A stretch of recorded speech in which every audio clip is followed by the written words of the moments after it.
Hello, everybody. Welcome to the Death by Disney podcast. I'm your host, Adam, and today we're going to talk about the Great Locomotive Chase from 1956.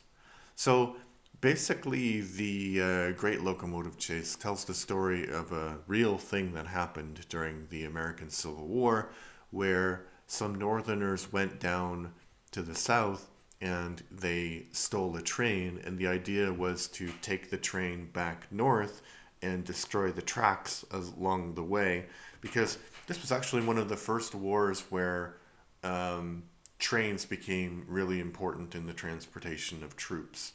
So, like, logistics has always been important in war, but like modern logistics was becoming more and more a thing.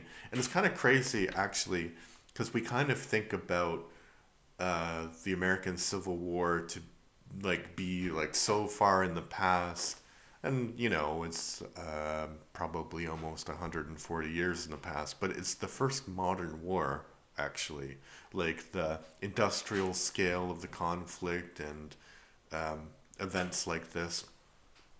Yeah, so yeah, the story revolves around this attempt to rescue, not rescue, but hijack a train and destroy the train tracks. And it's basically made because Walt Disney was one of those people who was obsessed by trains, with trains when he was younger.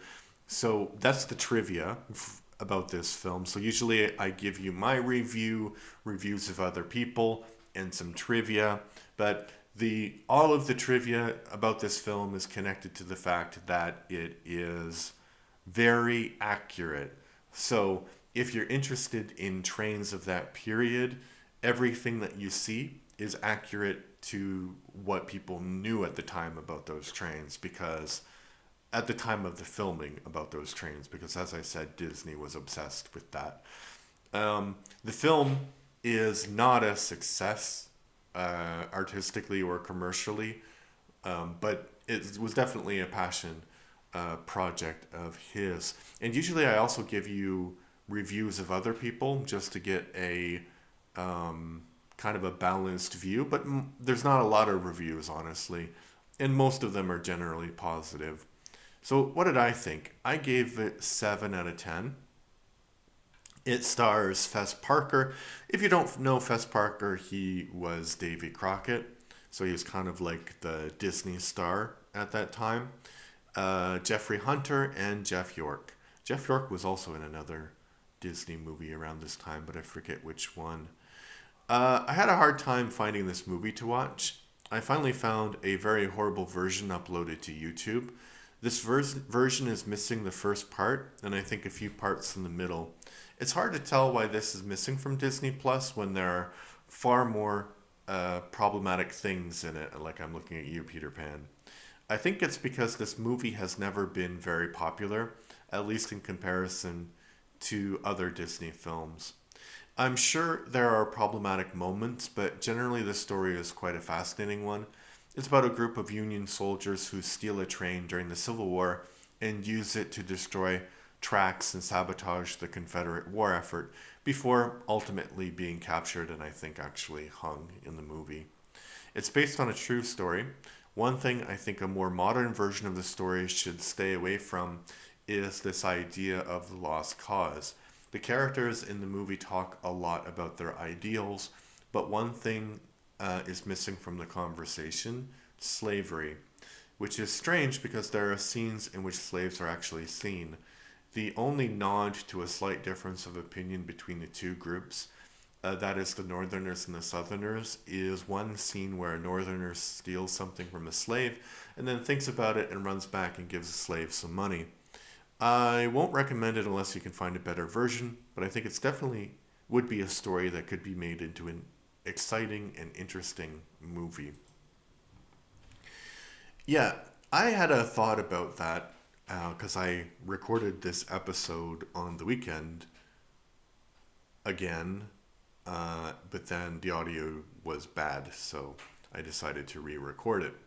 But I had a thought after recording the audio that didn't work, which was a lot of people talk about Disney being, this bastion of wokeness and progressiveness now. And I don't know how true that is, but I think a lot, and they say, oh, back in the 50s, Disney didn't care about that. Back in the 50s, Disney was colorblind. But you know what was happening in the 50s, 1950s in America? Like, you know why Disney didn't include any mention of slavery in this movie that came out in 1956, even though you can see slaves in the movie? He didn't include it because the South was segregated and it was a big market for movies. So why would you offend potentially one quarter of the nation by talking about, you know, actually showing these events in a realistic way? And I think the the Civil War 100% started because of slavery and was about slavery. The reason the South succeeded is because they felt like their laws connected to slavery weren't being properly respected by the rest of the nation, and there were crisis after crisis before the Civil War broke out connected to slavery, like the Missouri Compromise and all of those things, John Brown's raid, and things of that nature. I mean, things of that nature, meaning that slavery was the defining question of American life until the Civil War. And then after the Civil War, civil rights were the defining question of American life. So it would be it's super strange that in a movie that is set during that time period where you have a civil war, which was 100% caused by that fact, that nobody brings it up.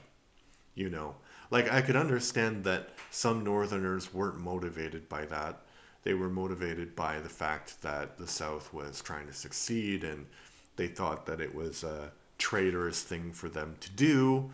But there were Northerners who were 100% motivated by slavery. So to have no character mention that, it's weird. And you have like the Southern perspective um, really well represented, well, wow, English is hard. Really well represented. They have some scene where people are eating breakfast and they're talking about the progress of the war. Um, and another interesting trivia fact is that this is the first Disney movie with swearing, because some kid says "damn Yankees," and his mom goes, "Hey, don't swear," and he's like, "That's not swearing, Mom. You know it," which is a great line, but it completely removes a key part of this. And I don't think that Disney was necessarily being intentional by removing references to slavery, because clearly there are slaves in the movie. But I think that this is sort of it buying into the lost cause mythology about the Civil War, because that's when Disney grew up, right? He grew up in the turn of the century. So that's when that narrative was like really picking up steam. Like, yeah, it was a romantic fight, a lost cause. They were noble knights of the South or whatever, and they had nothing to do with slavery. Yeah. So it would be interesting to see the rest of the movie. If you have seen this movie in its fullness, are there problematic things that are not, you know, like I'm really curious why it wasn't on Disney Plus.